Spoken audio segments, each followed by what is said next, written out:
Setiap orang sebetulnya punyalah kesempatan ya menurut saya. Dan antara yang nggak punya pengalaman dengan yang punya pengalaman bisa. Apa bedanya, Mas? Bedanya adalah waktu beradaptasi. Kan itu aja. Bukan berarti yang nggak punya pengalaman nggak bisa jadi presiden, bisa. Tapi waktunya dia beradaptasi itu akan lebih panjang. Nah, dihadapkan dengan tadi kebutuhan 7 tahun dari sekarang ini kita sudah harus bisa mau perbesar ekonomi yang begitu luar biasa yang nggak pernah terjadi, Mas. Jadi 9 tahun terakhir dengan 10 tahun sebelumnya, berarti 19 tahun terakhir, kita nggak pernah punya ekonomi dengan pertumbuhan lebih dari 6,1%. Nanti ini harus 7%, karena kalau nggak 7% nggak bisa.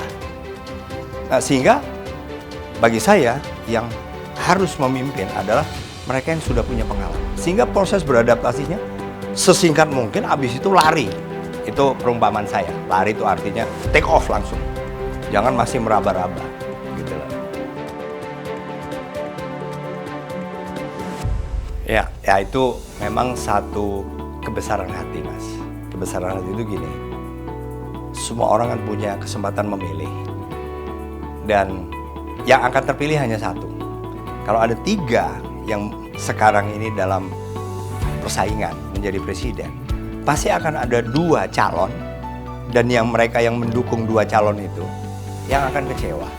Itu normal lah. Dalam kehidupan kita sehari-hari juga itu pasti akan terjadi kok.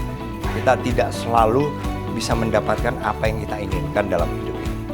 Yang penting mereka yang tidak mendapatkan keinginannya jangan kemudian gelap mata seolah-olah ini kiamat. Jangan. Masa depan kita jauh lebih berharga kok.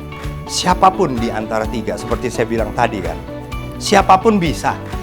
Yang kurang pengalaman pun bisa kok jadi presiden, jadi wakil presiden, bisa. Hanya waktunya. Oleh karena itu, siapapun yang terpilih, kita percaya saja bahwa mereka bisa pasti.